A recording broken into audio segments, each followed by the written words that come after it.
Thank you. Back to move. I propose a question, therefore, that the new clause 41A be in order a second time. The majority leader? Chair, let me say I support that amendment, but cautiously. And the caution is this, Honorable Speaker. Any distiller, whether you call him a small or micro or a big distiller, 25 million shillings for a distillery is not too much to ask. Therefore, I want to ask the chair, because I wish we had restricted that probably to a period of maybe 3 or 4 to 5 years, so that beyond 3 to 5 years, you must install a flow meter. Because the danger is this, Honorable Speaker, Honorable Chair. And I know the Honorable Kimani Ichung'wah mixed up his earlier statement when he called you a teetotaler, and I am the teetotaler. And he knows, being an elder of in my church, you're also mixing up anything close to alcohol. You're also mixing issues. I don't take alcohol also. We are both teetotalers. So say both of us. Or he mixed up, he wanted to say the chair and the Kimani Ichung'wah are teetotalers, while the chair of finance enjoys his drink. Because me and you know, my church, if I came anywhere close to these things, I would be excommunicated. But I was saying the danger, Chair, is with stamps. Chair, you know, whether it is cigarettes, whether it is drinking water or alcohol, the affixing of stamps on bottles and cigarette packets has been riddled in the past with a lot of many fake stamps. Many done from China.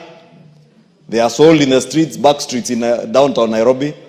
Therefore, maybe I would want to ask Chair, maybe in the subsequent bill, we restrict this flow meter business to a period of a maximum of 3 years. After 3 years, anyone who is in business should have made money to install the flow meter. Because the flow meter, you will never cheat. But with stamps, cheating will become the order of the day. So I will support for now, but probably ask the chair, maybe in the next year, to ensure that we restrict that particular provision to be time-bound, maybe to a period of 3 to 5 years. Any business that has operated for 3 to 5 years in the distillery world should be able to make money. And lastly, Honorable Speaker, although it's overtaken by time, let me support the issue of regulating the production of methanol. Because if there is anything that has killed people in this country, especially young people, is consumption of illicit alcohol. The illicit alcohol that is sold to many people in our villages is not ethanol. Most of it is methanol, an industrial alcohol that should never be consumed. Therefore, controlling its production is very commendable, and I thank the committee. Thank you. The member for Githunguri.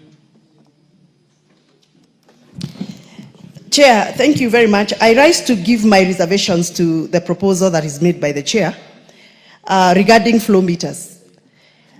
In as much as I support any effort to regulate illicit alcohol manufacturing in this country, and in as much as we come up with such recommendations like introducing flow meters, we need to be careful.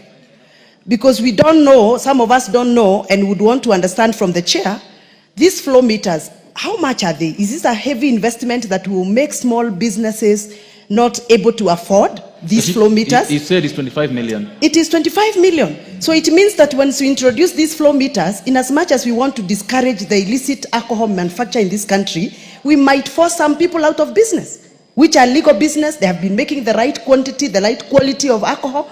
25 million is a lot of investment. So how are we going to make sure that we don't force people out of this business? Thank you. Number two, Mr. Speaker and Mr. Chairman, I am worried that in this proposal where the chairman is talking about the commissioner, we are giving commissioner of taxes a lot of powers. And these powers, if they are not checked, they are going to be misused. Member for Seme. Now, this is the last person on this. Please allow me to remove. As I support these amendments, an issue is coming here, which seems to be an issue of regulation. Why is a flow meter necessary? And if you go back to why would you use methanol if you can use ethanol? So the question that is coming to me we should look at, and then maybe we'll have to look at, is there some regulatory function that is left loose so that we are trying to solve that through taxation, where we would have actually just needed a regulator who would know we need that. So I think that is, Mr. Speaker, that's what I think we should look at in the alcohol industry. How is the regulation done? What are we missing out? I support. 1 minute. Thank you. 1 minute. Honorable Kaluma. Yeah.